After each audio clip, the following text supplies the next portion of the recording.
জীবনটা বরবাদ কেন গো? গতকাল কেন সন্ধ্যার পরে বিয়ে করাইয়া দিলাম, এক রাত্রে জীবন শেষ কেমন হয়? রাখা নবীজি আসলে আমার জীবনটা বরবাদ কেন গো? এখন নবী আপনার সাহাবীর মধ্যে তিনটা গুণের একটা গুণ নাই। আল্লাহ রাসূল বলেন না বিশ্বাস করতাম পারি না, আমার সাহাবাই কেরাম মিথ্যা কথা বলতে পারে না, এটা আমি বিশ্বাস করতাম পারি না। মেয়েটা আবারও বলেন আল্লাহ কসম করে বললাম গো নবী আপনার সাহাবীর মধ্যে তিনটা গুণের একটা গুণ নাই। এই কথাটা বলতে দিই পিছন দিক দিয়ে তাকায়া দেখে জামাই এখানে রয়েছে।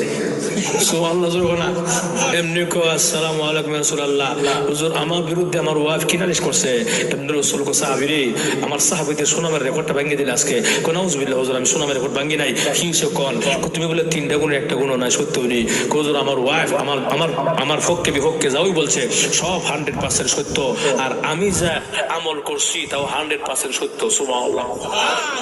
রসুল কবে না তুই দেখবারে কেমন একটাও নয় তো, হয়তো আমল করছো আর নইলে করো নাই। তুমি যদি সারা রাত ঘুমাইও থাকো প্রথম বললা কোন সময়, নামাজ পড়লা কোন সময়, যখন ঠিক কিনা? তুমি যদি নাস্তা খাইয়ে থাকো রোজা রাখলা কেমনে?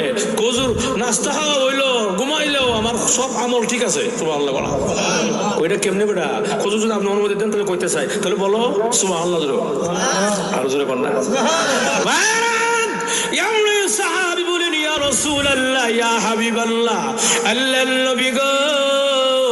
তাহলে শুনেন প্রথম নম্বরটা কমপ্লেইনটা বলেন, প্রথম নম্বরটা হইলো তুমি নাকি কোরআন খতম করে ঘুমাইছো না। তাহলে শুনুন নবী জবাবটা নিয়ে নেন।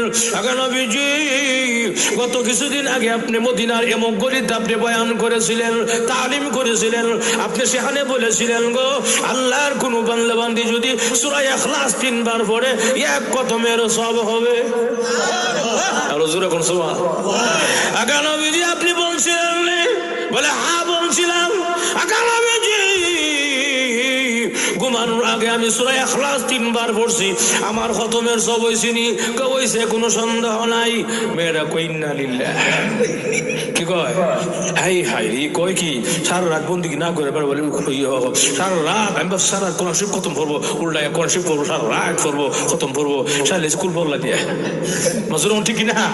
রসুল কইছে তোমার খতম হয়েছে গা। মেয়েটা কয় যাক রসুল যদি